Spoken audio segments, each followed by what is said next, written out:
Welcome to the Drowsy Podcast. My name is Jermaine, and this is episode number 1. That's right, the very first episode, and I'm so excited to bring the show to you. The inaugural episode will be a reading of the book, The Wind and the Willows. We'll start at the very beginning, chapter 1. If you're not already familiar with it, it's a children's novel written by the British novelist Kenneth Grahame, first published in the year 1908. Chapter 1 will introduce you to a few characters, namely Mr. Mole, Water Rat, Badger, as well as Mr. Toad. I'm so excited to finally bring this show to you. I hope you enjoy.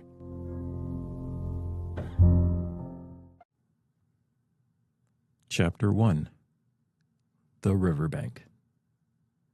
The mole had been working very hard all the morning, spring cleaning his little home. First with brooms, then with dusters, then on ladders and steps and chairs, with a brush and a pail of whitewash, till he had dust in his throat and eyes, and splashes of whitewash all over his black fur, and an aching back and weary arms.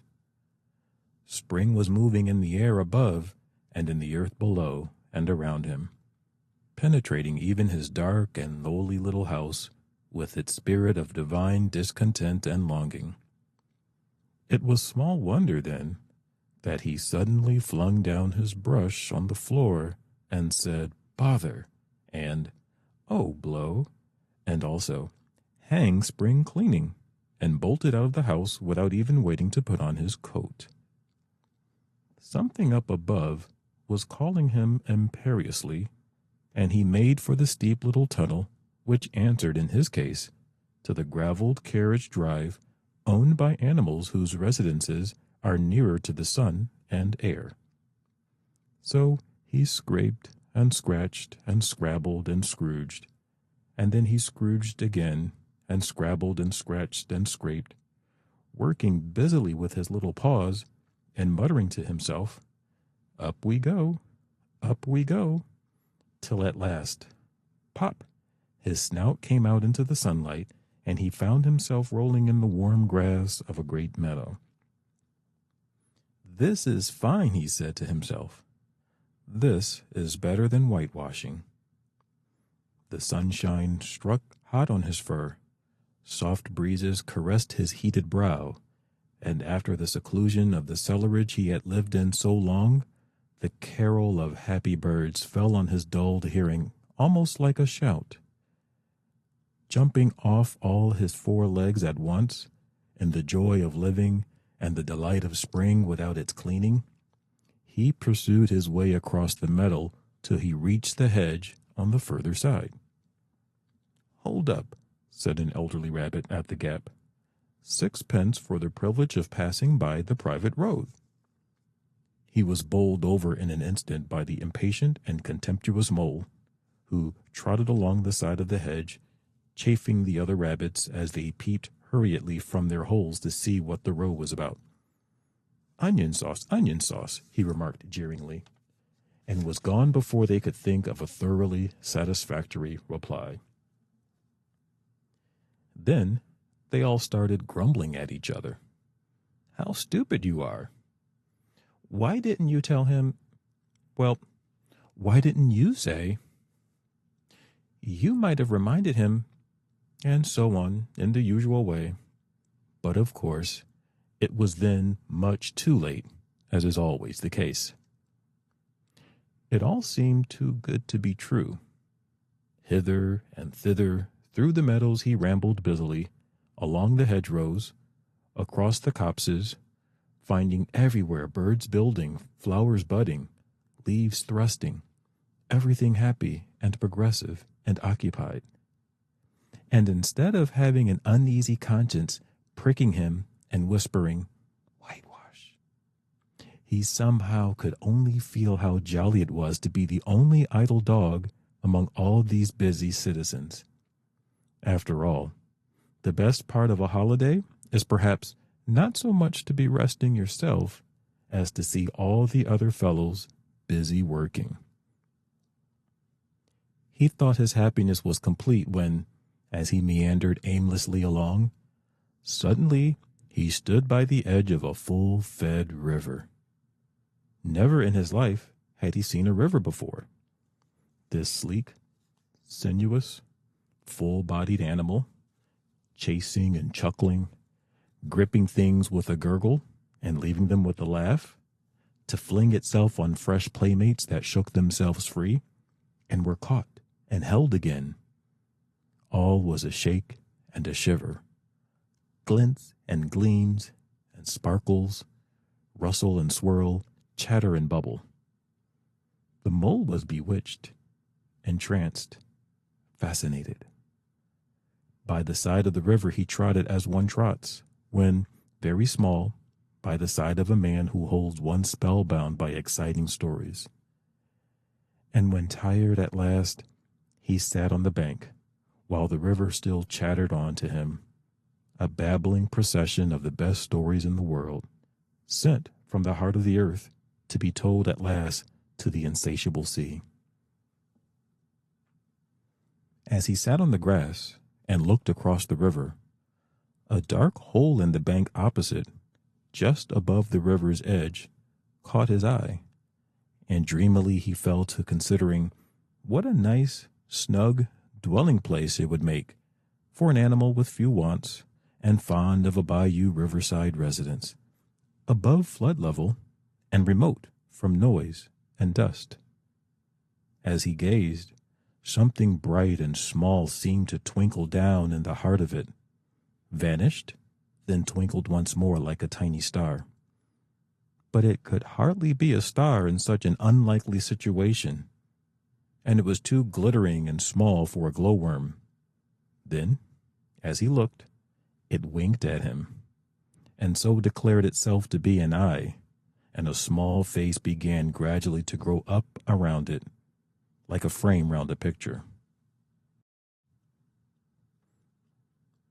A brown little face with whiskers. A grave, round face with the same twinkle in its eye that had first attracted his glance. Small, neat ears and thick, silky hair. It was the water rat. Then the two animals stood and regarded each other cautiously. "Hello, mole," said the water rat. "Hello, rat," said the mole.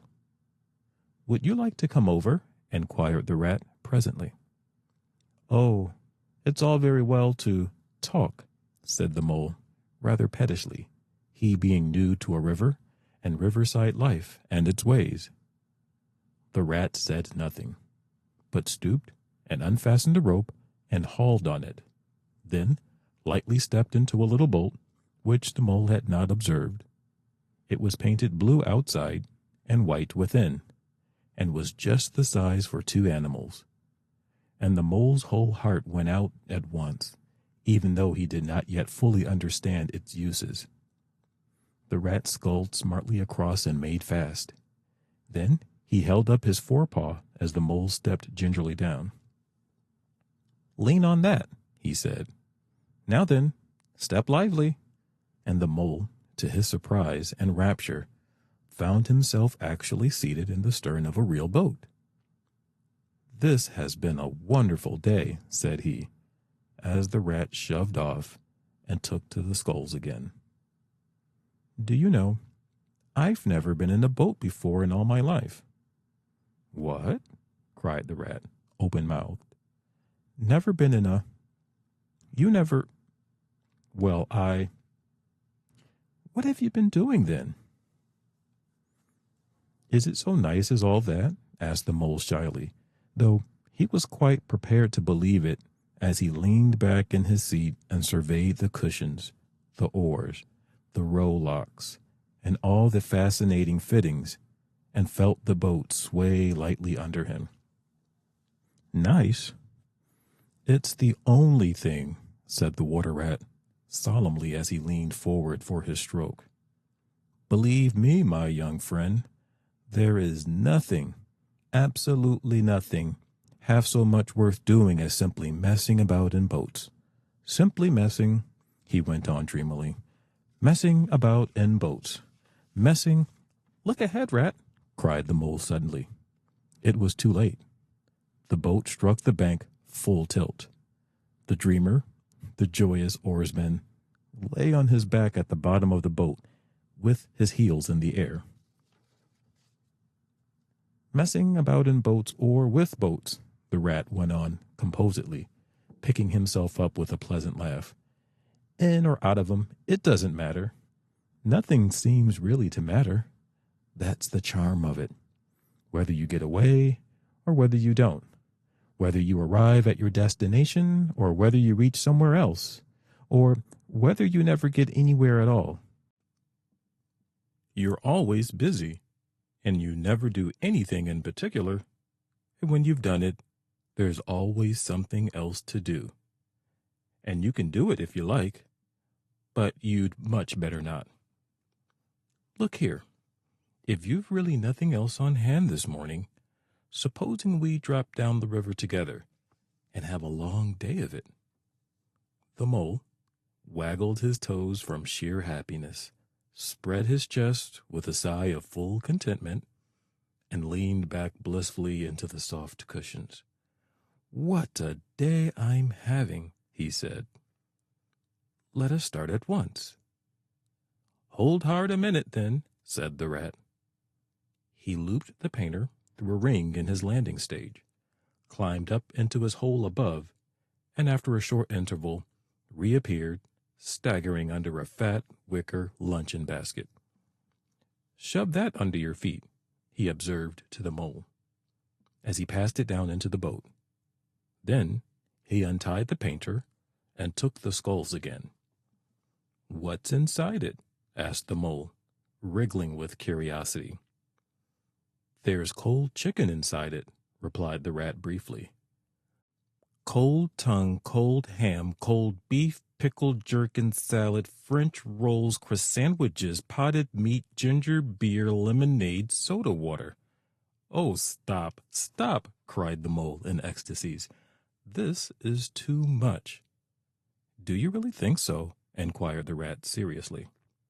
It's only what I always take on these little excursions, and the other animals are always telling me that I'm a mean beast and cut it very fine. The mole never heard a word he was saying, absorbed in a new life he was entering upon, intoxicated with the sparkle, the ripple, the scents, and the sounds, and the sunlight. He trailed a paw in the water, dreamed long waking dreams. The water rat, like the good little fellow he was, sculled steadily on the foreboard to not disturb him. I like your clothes awfully, old chap, he remarked after some half an hour or so had passed. I'm going to get a black velvet smoking suit myself some day, as soon as I can afford it.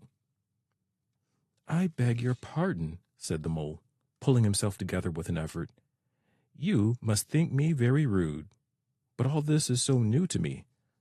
So, this is a river. The river, corrected the rat. And you really live by the river? What a jolly life! By it, and with it, and on it, and in it, said the rat. It's brother and sister to me, and aunts and company, and food and drink, and naturally, washing. It's my world, and I don't want any other. What it hasn't got is not worth having, and what it doesn't know is not worth knowing. Lord, the times we have had together, whether in winter or summer, spring or autumn, it's always got its fun and its excitements. When the floods are on in February and my cellars and basement are brimming with drink that's no good to me, and the brown water runs by my best bedroom window, or again, when it all drops away and shows patches of mud that smells like plum cake, and the rushes and weed clog the channels, and I can potter about dry shod over most of the bed of it and find fresh food to eat and things careless people have dropped out of boats. But isn't it a bit dull at times? The mole ventured to ask. Just you and the river? And no one else to pass a word with? No one else to... Well, I mustn't be hard on you, said the rat, with forbearance. You're new to it, and of course you don't know. The bank is so crowded nowadays that many people are moving away altogether. Oh no, it isn't what it used to be at all. Otters, kingfishers, dabchicks, moorhens, all of them about all day long and always wanting you to do something, as if a fellow had no business of his own to attend to. What lies over there? Asked the mole, waving a paw towards a background of woodland that darkly framed the water meadows on one side of the river. That? Oh, that's just the wild wood, said the rat shortly. We don't go there very much, we riverbankers. Aren't they very nice people in there? Said the mole, a trifle nervously. Well, replied the rat, let me see. The squirrels are all right, and the rabbits, some of them, but rabbits are a mixed lot. And then there's Badger, of course. He lives right in the heart of it. Wouldn't live anywhere else, even if you paid him to do it. Dear old Badger. Nobody interferes with him. They'd better not, he added significantly. Why, who should interfere with him? Asked the mole. Well, of course, there are others, explained the rat in a hesitating sort of way. Weasels and stoats and foxes and so on. They're all right in a way. I'm very good friends with them. Past the time of day when we meet and all that. But they break out sometimes. There's no denying it. And then, well, you can't really trust them, and that's the fact. The mole knew well that it was quite against animal etiquette to dwell on possible trouble ahead, or even to allude to it, so he dropped the subject. And beyond the wild wood again? He asked. Where it's all blue and dim, and one sees what may be hills or perhaps they mayn't, and something like the smoke of towns. Or is it only cloud drift? Beyond the wild wood comes the wide world, said the rat. And that's something that doesn't matter, either to you or me. I've never been there, and I'm never going, nor you either, if you've got any sense at all. Don't ever refer to it again, please. Now then, here's our backwater at last, where we're going to lunch. Leaving the main stream, they now passed into what seemed at first sight like a little landlocked lake. Green turf sloped down to either edge. Brown, snaky tree roots gleamed below the surface of the quiet water, while ahead of them, the silvery shoulder and foamy tubble of a weir, arm in arm with the restless, dripping mill wheel that held up in its turn a gray-gabled mill house, filled the air with the soothing murmur of sound, dull and smothery, yet with little clear voices speaking up cheerfully out of it at intervals. It was so very beautiful that the mole could only hold up both forepaws and gasp, "Oh my, oh my, oh my." The rat brought the boat alongside the bank, made her fast, helped the still awkward mole safely ashore, and swung out the luncheon basket. The mole begged as a favor to be allowed to unpack it all by himself, and the rat was very pleased to indulge him, and to sprawl at full length on the grass and rest, while his excited friend shook out the tablecloth and spread it, took out all the mysterious packets one by one, and arranged their contents in due order, still gasping, "Oh my," at each fresh revelation.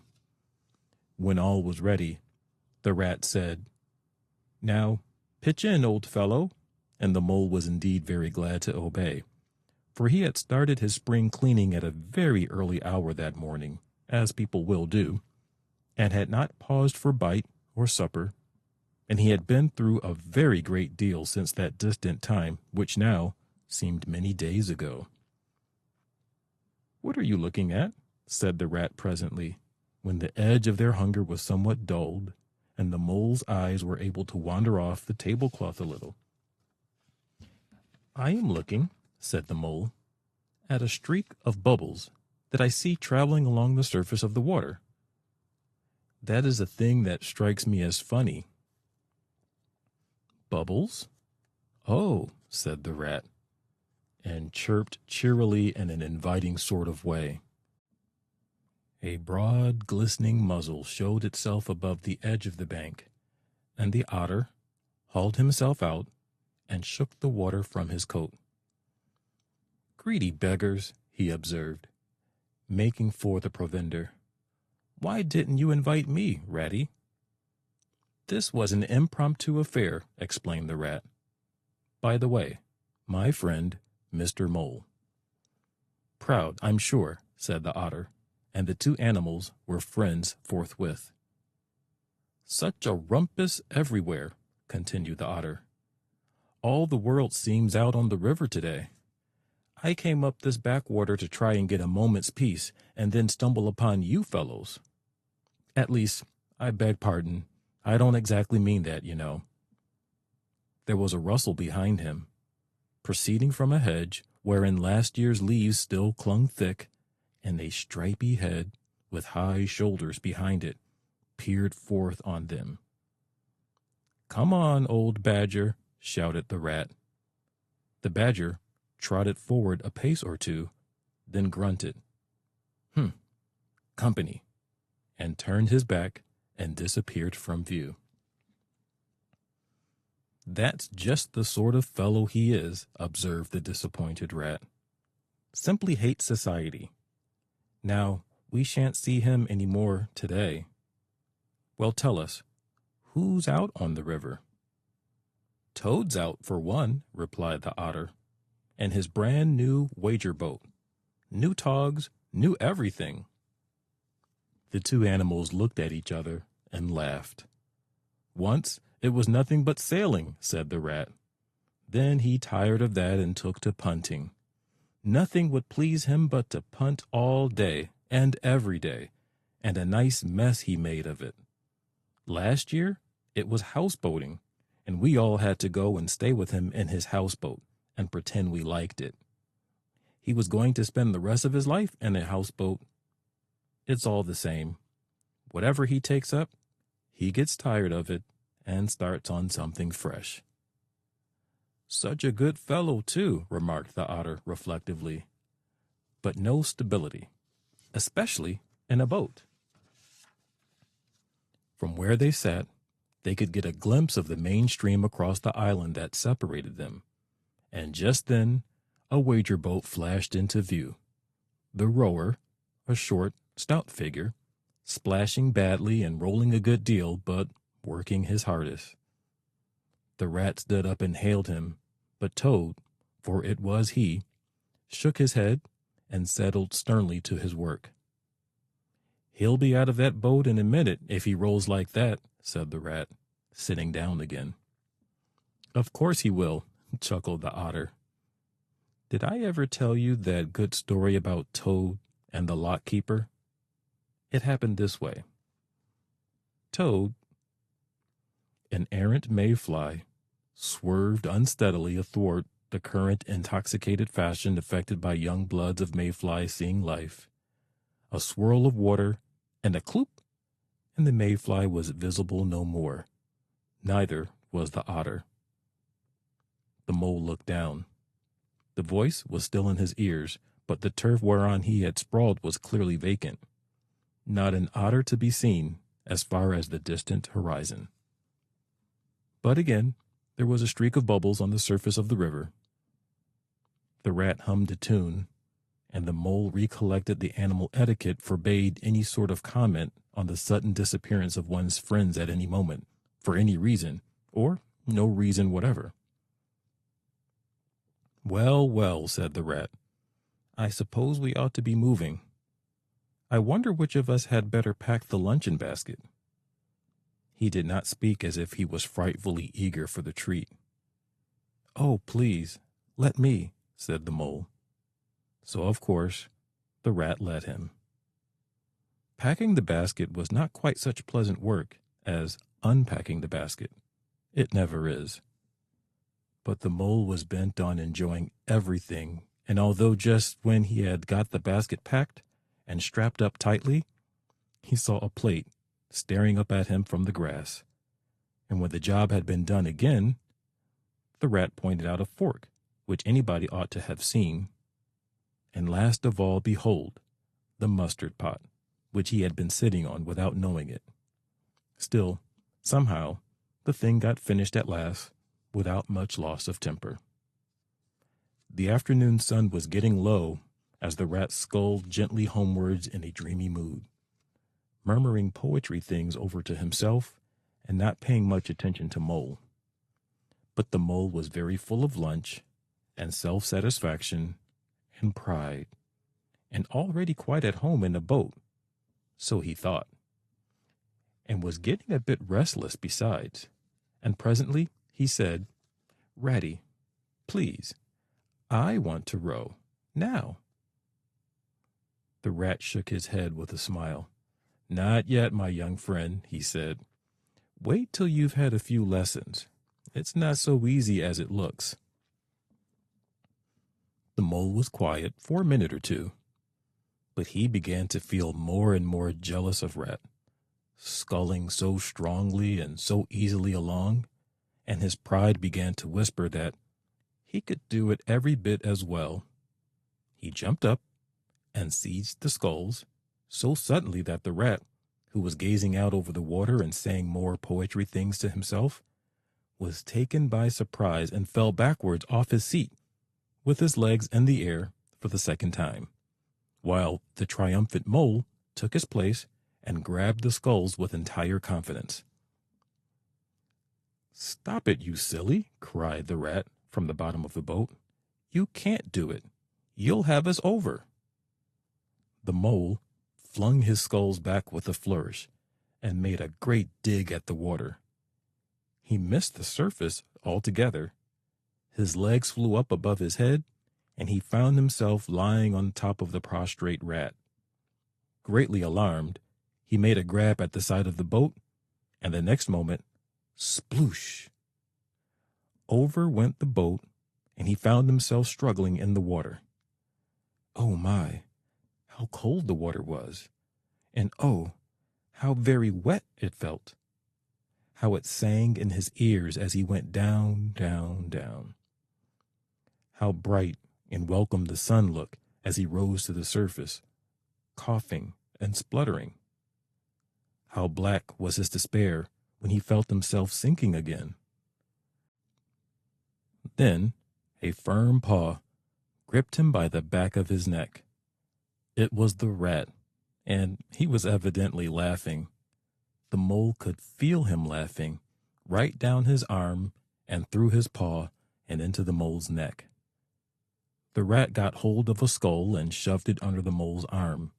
Then he did the same by the other side of him, and, swimming behind, propelled the helpless animal to shore, hauled him out, and set him down on the bank, a squashy, pulpy lump of misery. When the rat had rubbed him down a bit and wrung some of the wet out of him, he said, Now then, old fellow, trot up and down the towing path as hard as you can till you're warm and dry again, while I dive for the luncheon basket. So the dismal mole, wet without and ashamed within, trotted about till he was fairly dry, while the rat plunged into the water again, recovered the boat, righted her, and made her fast, fetched his floating property to shore by degrees, and finally dived successfully for the luncheon basket and struggled to land with it. When all was ready for a start once more, the mole, limp and dejected, took his seat in the stern of the boat, and as they set off, he said in a low voice, broken with emotion, Ratty, my generous friend, I am very sorry indeed for my foolish and ungrateful conduct. My heart quite fails me when I think how I might have lost that beautiful luncheon basket. Indeed, I have been completely silly, and I know it. Will you overlook it this once and forgive me, and let things go on as before?" "That's all right, bless you," responded the rat cheerily. "What's a little wet to a water rat? I'm more in the water than out of it most days. Don't you think any more about it. And look here, I really think you had better come and stay with me for a little time. It's very plain and rough, not like Toad's house at all, but you haven't seen that yet. Still, I can make you comfortable, and I'll teach you how to row and how to swim, and you'll soon be as handy on the water as any of us." The mole was so touched by his kind manner of speaking that he could find no voice to answer him, and he had to brush away a tear or two with the back of his paw. But the rat kindly looked in another direction, and presently the mole's spirit revived again, and he was even able to give some straight back talk to a couple of moorhens who were sniggering to each other about his bedraggled appearance. When they got home, the rat made a bright fire in the parlor and planted the mole in an armchair in front of it, having fetched down a dressing gown and slippers for him, and told him river stories till supper time. Very thrilling stories they were, too, to an earth-dwelling animal like Mole. Stories about weirs and sudden floods and leaping pike and steamers that flung hard bottles. At least bottles were certainly flung, and from steamers, so presumably by them, and about herons, and how particular they were about who they spoke to, and about adventures down drains, and night fishings with otter, or excursions far afield with badger. Supper was a most cheerful meal, but very shortly afterwards, a terribly sleepy mole had to be escorted upstairs by his considerate host to the best bedroom, where he soon laid his head on his pillow in great peace and contentment, knowing that his new-found friend, the river, was lapping the sill of his window. This day was only the first of many similar ones for the emancipated mole, each of them longer and full of interest as the ripening summer moved onward. He learned to swim and to row, and entered into the joy of running water, and with his ear to the reed, he caught at intervals something what the wind went whispering so constantly among them.